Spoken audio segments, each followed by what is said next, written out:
Hola a todos, ¿qué tal? Estudiantes del Liceo 4 de Maldonado y demás interesados en acercarse a la obra de Horacio Quiroga, a la temática de la muerte dentro de su obra.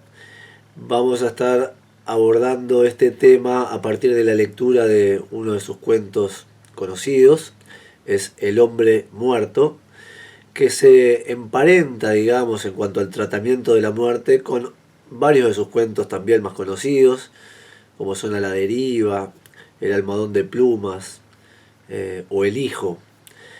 El hombre muerto creo que nos permite profundizar sobre esta temática en Quiroga porque es tratado de una manera explícita, digamos, ¿no? Es un texto literario, pero eh, presenta como incrustaciones filosóficas, es decir, que el registro de escritura de este texto eh, fluctúa entre la literatura, la filosofía o el ensayo filosófico o el ensayo literario, y Quiroga encuentra ahí una oportunidad para poder expresar de una manera quizás más explícita eh, su, su perspectiva, su visión, su mirada sobre el fenómeno de la muerte. Vamos a llevar adelante entonces un abordaje, digamos, estrictamente literario, sin remitirnos a la vida del autor, que suele llamar la atención entre estudiosos de la obra de Quiroga, y que muchas veces es puesta en primer plano. A nosotros, por ciertos motivos que no vale ahora la pena señalar, no le vamos a dar tal trascendencia. Eh, Hay una serie de sucesos trágicos en la vida de Quiroga, eh, vinculados a experiencias de muerte, de seres próximos, cercanos, y que se dice pueden haber definido, determinado una postura literaria y una temática que se expande a lo largo de toda la obra de Quiroga, como es el tema de la muerte. Sin embargo, no estaremos atendiendo a esos episodios de la vida del autor, sino que nos vamos a limitar a tratar de interpretar los sentidos que este texto, El hombre muerto, nos propone. Antes de comenzar con la lectura del hombre muerto, me interesa organizar el discurso en base a algunos elementos fundamentales en la construcción del sentido de Horacio Quiroga, específicamente la construcción del horror, del espanto, de aquello que caracteriza la obra de Quiroga, y a esa sensación perturbadora, siniestra que generan sus textos. Eso se da por el tratamiento dado a la muerte y por algunos aspectos bastante definidos de cómo se manifiesta estilísticamente, digamos, en el texto. Eh, Hay un elemento clave o un conjunto de elementos claves, pero uno de ellos es claramente la situación accidental en la que se produce esa fatalidad que va a conducir a los personajes casi con seguridad a la muerte. Eh, Esta idea resulta bastante perturbadora, es decir, que la diferencia que hay entre la vida y la muerte es apenas un accidente, una situación inesperada, incontrolable, que más allá de todos nuestros recursos puestos al servicio de nuestra seguridad, de nuestro confort, de nuestra capacidad para prevenir o para controlar distintos aspectos de la vida, siempre hay algo de lo real que persiste de forma incontrolable y que aparece y se interpone en nuestra vida, en nuestra familiaridad, en nuestra cotidianeidad, en nuestra rutina, de manera inesperada, imprevista e imprevisible. Por lo tanto, ahí hay un elemento importante, bastante inquietante, que, reitero, es la condición accidental fortuita, como una especie de mala suerte, digamos, que atraviesa o que se interpone en la vida del hombre. A ese primer elemento podríamos asociarle algunos más. O se complementa con otros otras condiciones que construyen en conjunto esa sensación trágica de la muerte. Al hecho fortuito habría que agregar la situación rutinaria, cotidiana, la cotidianeidad en la que irrumpe. Varias veces en este texto y en otros textos el narrador va a subrayar ese hecho, es decir, ¿cómo puede ser que si yo siempre hago esto, si estoy acostumbrado, si para mí esto es el pan de todos los días, cómo puede ser que haya sucedido esta fatalidad? Porque no estoy haciendo nada ni extremadamente peligroso, ni excesivamente descuidado. No es una situación anormal, sino que dentro de mi normalidad aparece lo anormal y eso asusta. Eso nos hace perder mayor sentido de seguridad, nos hace perder pie y sentir que la vida de alguna manera está apoyada sobre un suelo muy inestable o en todo caso sobre un vacío.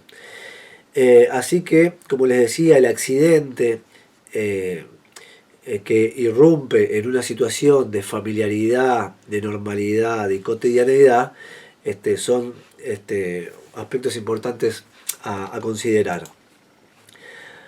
Más allá de esto, hay otras cuestiones también importantes que debemos resaltar.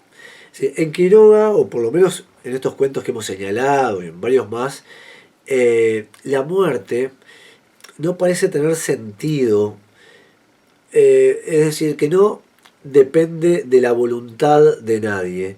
Este accidente que acontece al hombre no responde a la voluntad divina, a la voluntad de algún Dios. Ningún Dios decreta la muerte del hombre, como en parte del imaginario colectivo hay, de los mitos religiosos, ¿se acuerdan del texto El enamorado y la muerte, ¿no? El famoso romance medieval que dice, soy la muerte, no soy el amor amante, soy la muerte que Dios te envía. La idea de que Dios nos envía o toma la decisión sobre el momento en que debemos morir, de alguna manera, si bien construye una idea de Dios algo rígido y como una especie de juez riguroso, pero de alguna manera es bastante tranquilizador, en el sentido de que hay alguien, hay una entidad más allá, superior, que ha puesto los ojos en nosotros, que ha puesto su interés en nosotros, y que por algún motivo, quizás para nosotros desconocido, ha decidido que nuestra vida finalice. Pero por otra parte, ese mismo ser nos abre las puertas hacia un cielo en el que nuestra vida continuará de forma etérea, digamos, inmaterial, al cual podamos volvernos a reunir con nuestros seres queridos y es decir, esa nueva comunión de almas que han abandonado los cuerpos, ¿no? De la vida material, en fin. Esa ilusión, digamos, divina no aparece en Quiroga, por lo tanto ya no nos resulta tan reconfortante. Pero digamos que peor aún, tampoco se halla esa voluntad en la naturaleza. Y esto es bien importante, la visión que establece Quiroga, la relación entre el hombre y la naturaleza. Y acá quizás está lo más siniestro, lo más extraño, lo más perturbador, lo más profundamente espantoso. Es que la naturaleza es se comporta como una maquinaria desafectada, es decir, digamos que no tiene afecto, no tiene voluntad, no tiene deseo, no tiene, por lo tanto, tampoco capacidad de compadecerse, de sentir piedad, de sentir lástima. Es decir, que contrario a aquella imagen que muchas veces hemos cultivado sobre la naturaleza, por ejemplo, cuando ocurre una tormenta y que la entendemos como que es una reacción de la naturaleza, un castigo de la naturaleza, porque la naturaleza es sabia, o cuando hablamos de la madre tierra y le otorgamos a la naturaleza características humanas, voluntad, pensamiento, deseo, o incluso en imágenes más infantiles, que de alguna manera se encuentran en el origen de nuestra formación idealista o imaginaria o ilusoria sobre la naturaleza. La idea de que el sol, digamos que brilla para nosotros, para ofrecernos su calor, o que el pájaro sobre la ventana viene a cantarnos una melodía, o que las mariposas revolotean coloridas para alegrarnos también nuestra mirada y nuestro día, y etcétera. En Quiroga la naturaleza no tiene ese comportamiento, no tiene esa concepción, es más bien, eh, eh, digamos, asimilable a una máquina fría, desinteresada, que tiene su propio funcionamiento, pero que carece de pensamiento, de sentimientos y de sentido. Por lo tanto, en la naturaleza no se resiente, porque no tiene sentido. El ser humano entonces queda en una situación de soledad frente a ese escenario natural, al universo entero. La soledad del ser humano y la tragedia del ser humano consiste principalmente en que es el único capaz de sentir, de pensar, de pensar la vida, de pensar la muerte. Es decir, el hombre tiene conciencia de muerte, tiene conciencia de vida. Como decía filósofo, matemático Blas Pascal, que define al hombre como un junco o una caña pensante. Es decir, es aquello de la naturaleza que por algún accidente extraño se ha desprendido de la naturaleza y que se piensa a sí mismo. Es el único capaz de construir a través de su lenguaje una filosofía, un pensamiento, un sentido, una literatura, un horror, etc. Animales, plantas, universo en general, eh, no se apiada ante el dolor, pero tampoco sufre ante el dolor, porque no conoce, no sabe de la vida y de la muerte. Y nuestra gran, digo tragedia, pero también es quizá nuestra gran ventaja, allí donde está la tragedia también está la ventaja, paradójicamente, es nuestro saber, que sabemos que vivimos, que sabemos que vamos a morir, en fin. No por casualidad el saber cumple un rol tan importante en el mito bíblico, ¿no? Del árbol de la sabiduría y del pecado que eso representa, ¿no? Y cómo a partir de eso Dios expulsa a la vida al ser humano.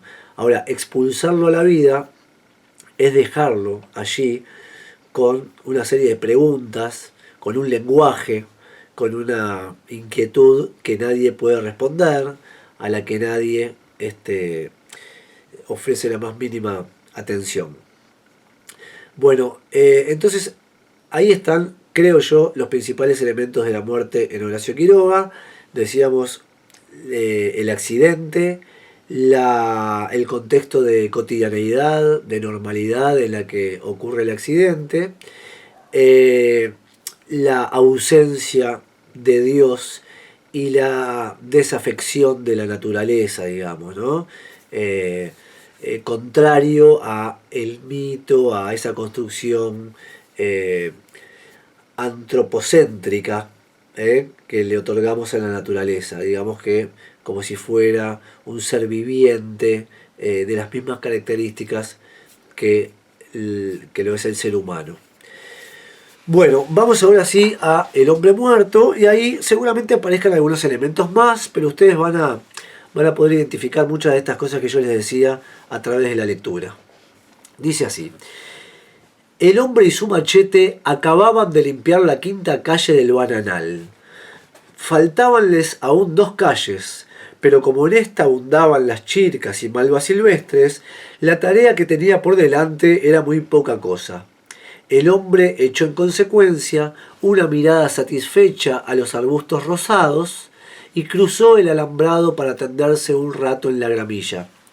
Perdón, olvidé decirles, pero lo conveniente sería que ustedes tuvieran el texto adelante, que ahora en todo caso dejaran de seguir mi imagen para mirar y acompañar la lectura, que es bien importante seguir la lectura con sus propios ojos. Tenemos allí al personaje, y el personaje es el hombre. No se lo va a denominar bajo ninguna forma más específica. El hombre. Por lo tanto, esto le otorga una universalidad a ese personaje, ¿no? Que va a ser atravesado por la situación de la muerte. La muerte es universal, nos afecta a todos, en todos los tiempos y en todos los lugares. Por lo tanto, digamos, remitirse al personaje con el sustantivo el hombre, así en términos generales y como abstractos, resulta bastante acertado. Mas al bajar el alambre de púa y pasar el cuerpo, su pie izquierdo resbaló sobre un trozo de corteza desprendida del poste, a tiempo que el machete se le escapaba de la mano. Mientras caía, el hombre tuvo la impresión sumamente lejana de no ver el machete de plano en el suelo. Tenemos como una escena casi cinematográfica donde el hombre tropieza con el alambrado y cae. Y como que todo se vuelve en cámara lenta, digamos, ¿no? Hay algo que cambia en la percepción del hombre y enlentece la escena. Ya estaba tendido en la gramilla, acostado sobre el lado derecho tal como él quería. La boca, que acababa de abrírsele en toda su extensión, seguramente por el dolor, acababa también de cerrarse.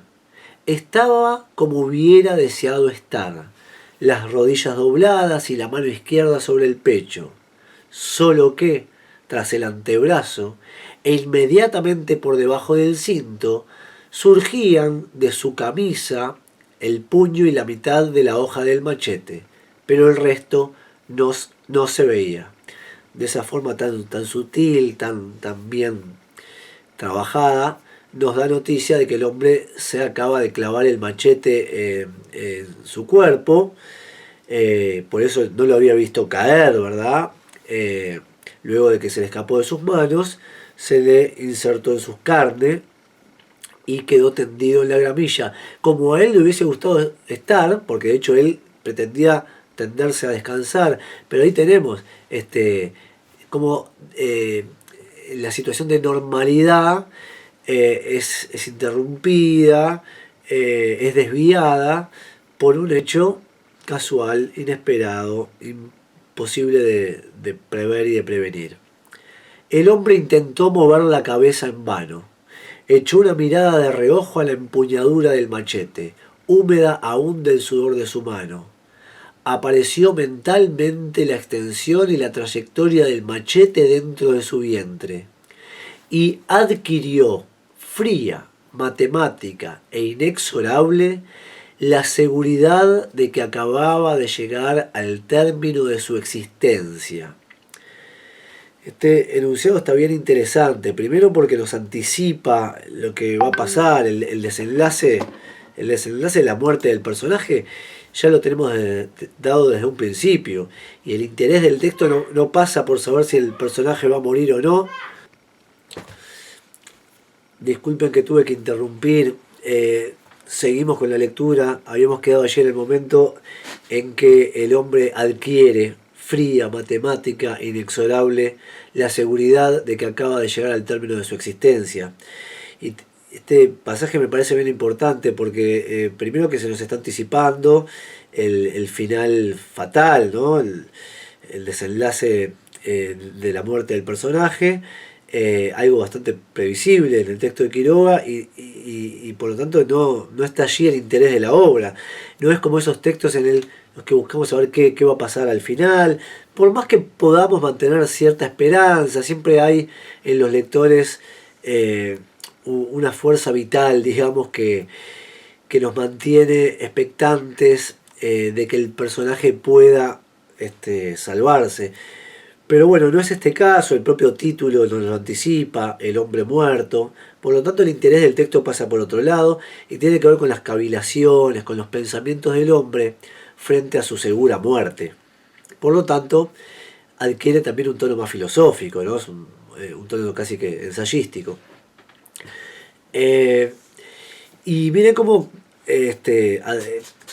califica a la seguridad, ¿no? La seguridad fría, matemática e inexorable. Adquirió fría, matemática e inexorable la seguridad de que acababa de llegar el término de su vida. Ahora, la seguridad es de esa manera porque la muerte es también fría, matemática e inexorable. Entonces, como perfectamente, casi como que se transfieren esos adjetivos que corresponden a la muerte a la seguridad del hombre, porque no hay otra alternativa de que así sea.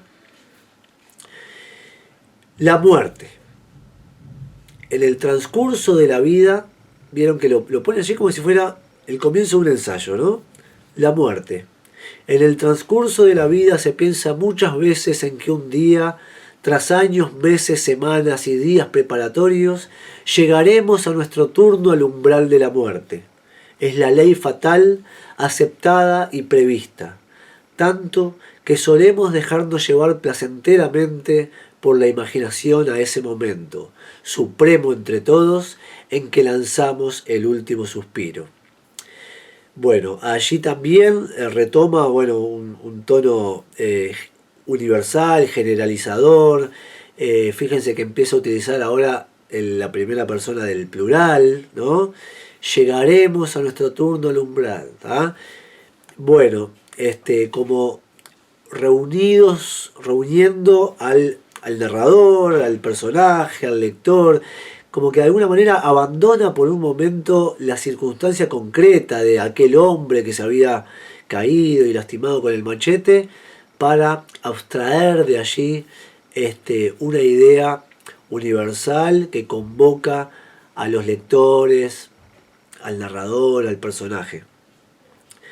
Pero entre el instante actual y esa postrera expiración, ¿qué de sueños, trastornos, esperanzas y dramas presumimos en nuestra vida? Ese momento entre el instante actual y esa postrera expiración, básicamente es la vida misma. Es decir, que el saber sobre la muerte también es lo que le da sentido a la vida. O sea que la vida se construye como una especie de plan, digamos, anterior a su finalización. Y eso de alguna manera es ser hombre, digamos, ¿no? Eso constituye el sentido de la vida, el saber que estamos vivos. Los sueños, las esperanzas, ¿no? Son condiciones humanas que son posibles en la medida de que hay un reconocimiento de que la vida va a terminar en cierto momento. ¿Qué nos reserva aún esta existencia llena de vigor antes de su eliminación del escenario humano? ¿Es este el consuelo, el placer y la razón de nuestras divagaciones mortuorias? ¿Tan lejos está la muerte y tan imprevisto lo que debemos vivir aún? ¿No? Allí hay como una cuestión medio paradójica. Como todo lo malo, digamos, que nos puede evocar la idea de la muerte, de alguna manera es lo que construye el sentido de nuestra vida. Es decir, que la vida probablemente adquiera su sentido a partir de la relación vida-muerte. Si no tuviéramos una idea de la muerte, y seguramente no tendríamos una idea de la vida. Es este el consuelo del pasar. Bueno, y decía, tan lejos está la muerte y tan imprevisto lo que debemos vivir aún. Y fíjense ahora cómo ensambla, cómo engancha y cómo nos retorna a la situación circunstancial, concreta del el hombre y el alambrado y el machete. Aún está replicando la palabra que acaba de utilizar. Tan lejos está la muerte y tan imprevisto lo que debemos vivir aún. Aún. Claro, ¿de qué aún estamos hablando? El primer aún parecería pertenecer a un tiempo sin tiempo, digamos, ¿no? Un tiempo universal que abarca a todos los hombres, el tiempo de todos los hombres. Ahora, este segundo aún es el aún concreto del hombre muerto, del hombre con su machete. No han pasado 2 segundos. El sol está exactamente a la misma altura, las sombras no han avanzado 1 milímetro. Vieron cómo esa permanente ida y vuelta de lo concreto a lo abstracto, de lo abstracto a lo concreto. Bruscamente acaban de resolverse para el hombre tendido las divagaciones a largo plazo. Se está muriendo. Muerto. Puede considerarse muerto en su cómoda postura. Pero el hombre abre los ojos y mira. ¿Qué tiempo ha pasado? ¿Qué cataclismo ha sobrevivido en el mundo? ¿Qué trastorno de la naturaleza trasuda el horrible acontecimiento? Ahí comienza su pensamiento sobre el morir, ¿no? Y sobre el porqué. ¿Qué es lo que ha pasado? ¿Qué ha cambiado? ¿Por qué hasta hace un rato cargaba yo con todos mis planes, la idea de echarme una siestita, de continuar después? Cómo todo eso se desvanece. Pero el hombre dice, va a morir, fría, fatal e ineludiblemente va a morir. El hombre resiste. Es tan imprevisto ese horror y piensa, es una pesadilla, esto es. ¿Qué ha cambiado? ¿Ven qué es lo que empieza a perturbar, no? Lo accidental, lo inesperado. Esa situación que los quita de la normalidad. ¿Qué ha cambiado? Nada. Y mira, ¿no es acaso ese bananal su bananal? ¿No viene todas las mañanas a limpiarlo? ¿Quién lo conoce como él? Ve perfectamente el bananal, muy raleado, y las anchas hojas desnudas al sol. Allí están, muy cerca, deshilachadas por el viento, pero ahora no se mueven. Es la calma del mediodía. Pero deben ser las 12. Por entre los bananos, allá arriba, el hombre ve desde el duro suelo el techo rojo de su casa. A la izquierda entrevé el monte y la capuera de canelas. No alcanza a ver más, pero sabe muy bien que a sus espaldas está el camino al puerto y que en la dirección de su cabeza, allá abajo, yace en el fondo del valle el Paraná, dormido como un lago. Todo exactamente como siempre. El sol de fuego, el aire vibrante y solitario, los bananos inmóviles, el alambrado de postes muy gruesos y altos que pronto tendrá que cambiar. Ahí aparecen sus planes y su idea de continuar la vida porque no puede admitir que se vea interrumpida de esta manera.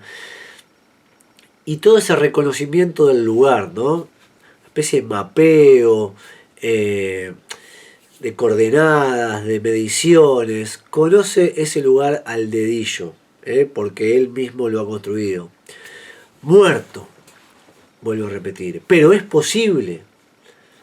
Vieron la cantidad de preguntas que tiene este texto. Es un texto donde las preguntas ocupan un gran espacio.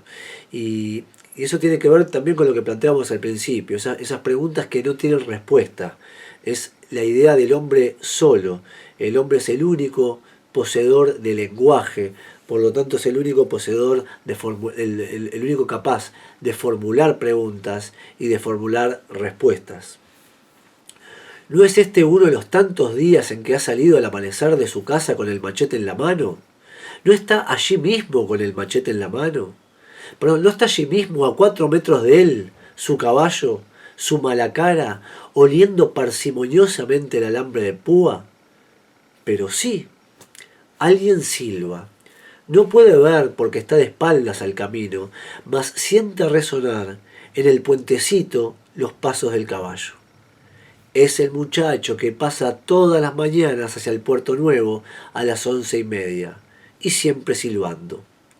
Desde el poste descascarado que toca casi con las botas hasta el cerco vivo del monte que separa el bananal del camino, hay 15 metros largos. Lo sabe perfectamente bien, porque él mismo, al levantar el alambrado, midió la distancia. ¿Qué pasa entonces? ¿Es ese o no un natural mediodía de los tantos en Misiones, en su monte, en su potrero, en el bananal ralo? Sin duda, gramilla corta, conos de hormigas, silencio, sol a plomo. Nada, nada ha cambiado, solo él es distinto. Ahí aparece muy claramente, con notoria evidencia, lo que hablábamos hoy, ¿no? Ese pasaje de la normalidad a la anormalidad, pero además de la relación del hombre, que es capaz de percibir su diferencia, de la naturaleza, que se manifiesta imperturbada, porque es incapaz de distinguir. O sea, no identifica nada como indistinto. El único capaz de identificar algo distinto es el hombre, porque tiene conciencia, tiene criterio, capacidad de diferenciación, etc. Sentido. Desde hace 2 minutos su persona, su personalidad viviente, nada tiene ya que ver ni con el potrero que formó él mismo asada durante 5 meses consecutivos, ni con el bananal, obras de sus solas manos. Miren cómo insiste en esta idea perturbadora, ¿no? Todo eso que él mismo hizo, ahora le es ajeno, se le pierde. Todo lo que él construyó con sentido no le devuelve un sentido a él mismo, hacia su propia situación, ni con su familia. Ha sido arrancado bruscamente, naturalmente, por obra de una cáscara lustrosa y un machete en el vientre. Hace 2 minutos se muere. Fíjense ahí, ¿no? Ha sido arrancado bruscamente, naturalmente, por obra del azar, no por una voluntad divina o por la voluntad de la naturaleza, sino por obra de una cáscara lustrosa y un machete en el vientre. Eso no es destino, ¿tá? Eso no es la idea del destino, porque en el destino también está la idea de que hay un plazo que alguien lo fija. Acá no hay un plazo establecido, hay simplemente un hecho circunstancial, sorpresivo, fortuito, la mala suerte de pisar una cáscara de un árbol y sufrir un accidente. Entonces todo ese escenario es bastante espantoso, ¿no? Yo lo he equiparado en clases, en cierta oportunidad, con la situación de estar mirando, por ejemplo, la telenovela de todos los días, como se miraban antes, ¿no? O vamos a decir hoy en día la serie, ¿no? Estar mirando la serie de todos los días y allí, justo en una escena de romance, supongamos, y sufrimos un hecho inesperado, como un ataque al corazón, y caemos rendidos al suelo, agonizando entre la vida y la muerte, y tenemos tiempo para abrir los ojos, mirar a nuestro alrededor y ver cómo todo continúa imperturbado. E incluso la misma telenovela continúa llevando adelante su historia. Los personajes, ahora besándose, enamorados, no nos devuelven absolutamente nada, como para como una especie también de máquina sin sentido, ¿no? Y frente a eso, nuestra desesperación propiamente humana, de sentirse en absoluta soledad. Bien, desde hace 2 minutos, esto ya lo leí, perdón, se muere. El hombre, muy fatigado y tendido en la gramilla sobre el costado derecho, se resiste siempre a admitir un fenómeno de esa trascendencia. Miren el pasaje de lo concreto a lo general en un mismo enunciado. El hombre, muy fatigado y tendido en la gramilla, ¿tá? Ese es el hombre muerto, el que está allí, el personaje, se resiste siempre a admitir un fenómeno de esa trascendencia. Ahí parecería que estuviese hablando de el hombre en términos universales, de nosotros. Nos resistimos siempre a admitir una muerte de este tipo. Ante el aspecto normal y monótono de cuanto mira. No me digan que es interpretación mía, lo dice el propio texto, ¿no? Se resiste siempre ante el aspecto normal y monótono de cuanto mira. O sea que esa desesperación se aloja en el texto. Sabe bien la hora, las 11:30. El muchacho de todos los días acaba de pasar el puente. Pero no es posible que haya resbalado. Insiste, ¿no? Vuelve, recurrente. El mango de su machete, pronto deberá cambiarlo por otro. Tiene ya poco vuelo. Fíjense como 2x3 aparecen esas planificaciones. Estaba perfectamente oprimido entre su mano izquierda y el alambre de púa. Tras 10 años de bosque, él sabe muy bien cómo se maneja un machete de monte. Sí, lo sabe muy bien, tiene mucha experiencia, pero se le escapó igual. Está solamente muy fatigado del trabajo de esa mañana y descansa un rato como de costumbre. Ahí tenemos un narrador de esos bastante comunes en Quiroga, que de alguna manera lo que están transmitiendo son los pensamientos del personaje, pero a través de la voz del narrador. La prueba de que está descansando. Pero esa gramilla que entra ahora por la comisura de su boca, la plantó él mismo, en panes de tierra distantes 1 metro uno de otro. Y ese es su bananal, y ese es su malacara, resoplando cauteloso ante las púas del alambre. Atiéndanme bien al malacara, resoplando cauteloso, es decir, cautela frente a qué.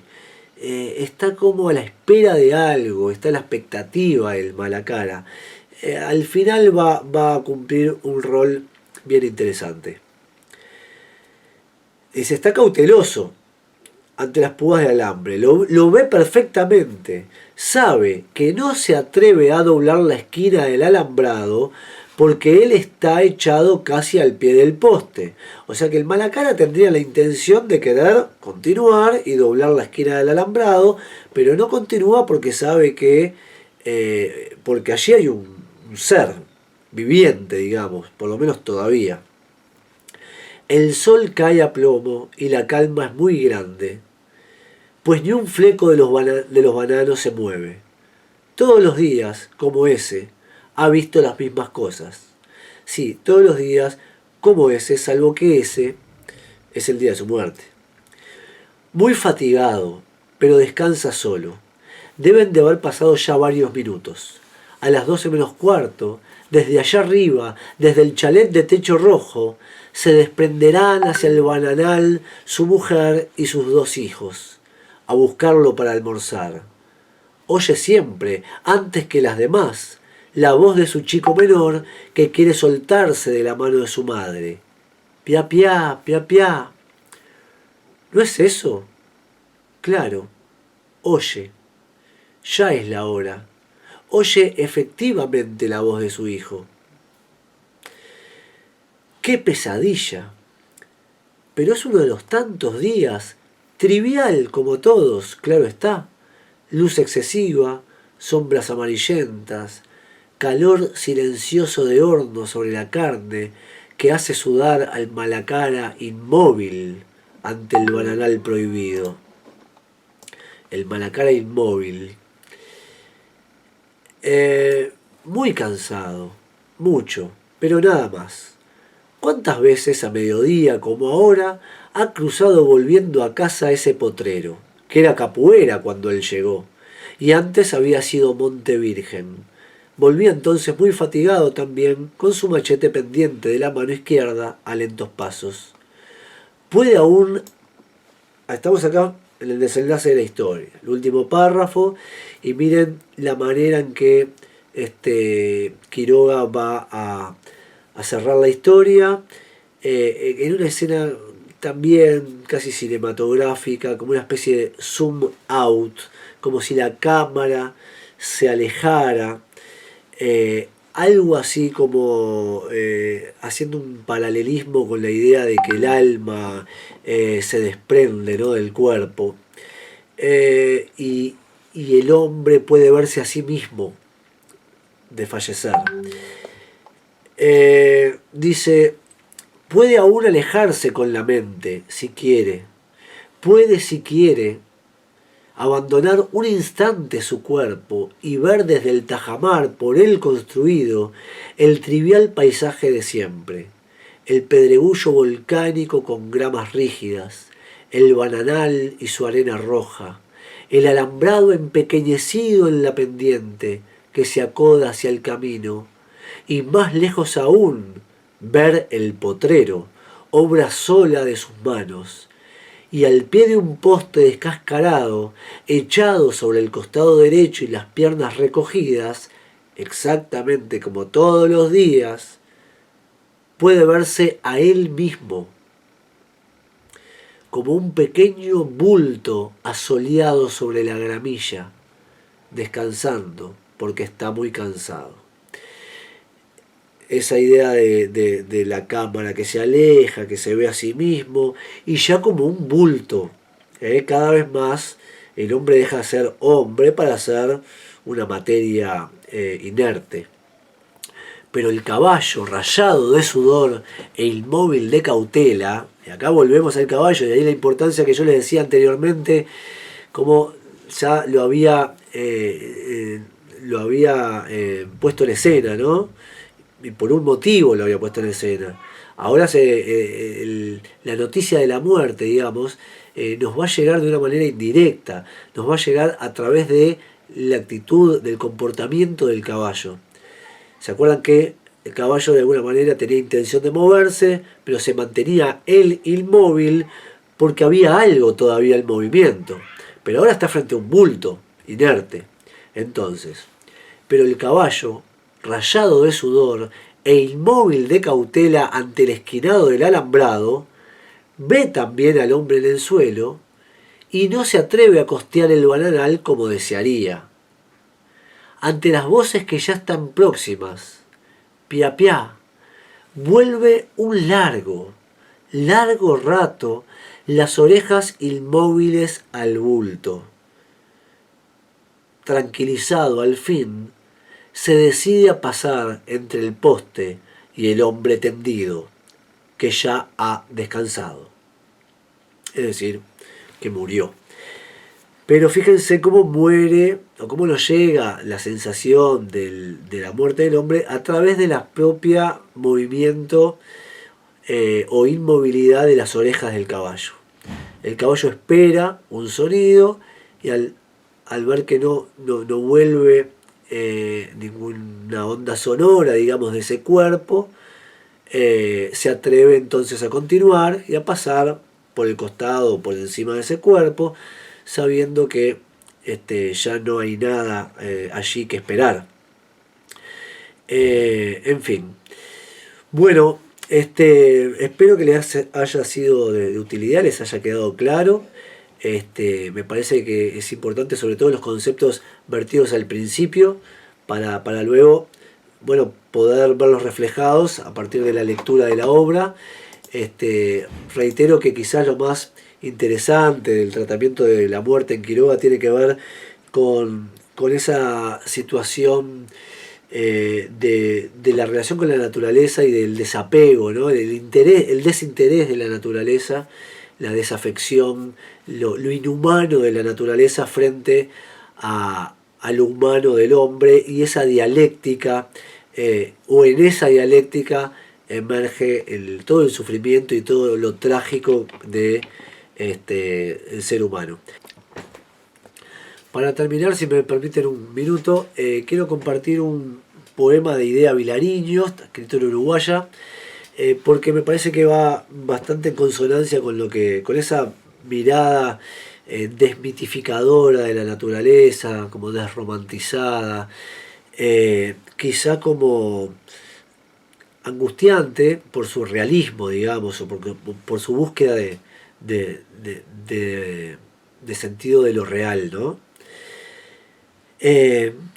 Dice así: el mar no es más que un pozo de agua oscura, los astros solo son barro que brilla, el amor, sueño, glándulas, locura, la noche no es azul, es amarilla, los astros solo son barro que brilla, el mar no es más que un pozo de agua amarga, la noche no es azul, es amarilla, la noche no es profunda, es fría y larga.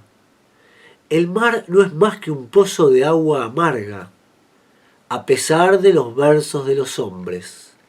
El mar no es más que un pozo de agua oscura. La noche no es profunda, es fría y larga, a pesar de los versos de los hombres. El amor, sueño, glándulas, locura. Muchas gracias, espero que les resulte de utilidad el video y no dejen de atender a las clases. Un abrazo.